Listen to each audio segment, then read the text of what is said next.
आणि दक्षिण कोरियाच्या राष्ट्राध्यक्षांना अटक करण्याचं वॉरंट दक्षिण कोरियातल्या कोर्टानं दिले। नेमकं असं काय घडलंय दक्षिण कोरियामध्ये बघूयात। दक्षिण कोरियाच्या अध्यक्षांविरोधात अटक वॉरंट। आणीबाणी लावली, अटक वॉरंट काढलं। दक्षिण कोरियाचे पदच्युत राष्ट्राध्यक्ष येओन सुक योल यांच्या विरोधात सोलमधील न्यायालयानं अटक वॉरंट जारी केलाय। विद्यमान राष्ट्रपतींविरोधात अटक वॉरंट जारी करण्याची दक्षिण कोरियातली ही पहिलीच वेळ। 3 डिसेंबरला राष्ट्राध्यक्ष यून सुल योल यांनी अचानक लष्करी राजवटीची घोषणा केली।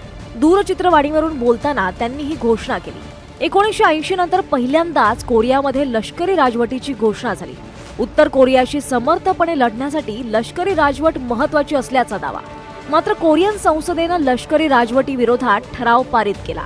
सत्ताधारी पक्षाच्या खासदारांचाही मार्शल लॉला विरोध। दक्षिण कोरियन कायद्यानुसार संसदेचा ठराव मान्य करणं राष्ट्राध्यक्षांना बंधनकारक। योल यांना काही तासातच लष्करी राजवटीची घोषणा मागे घ्यावी लागली। पार्लमेंटमध्ये घुसू पाहणाऱ्या सैनिकांनाही रोखण्यात आलं।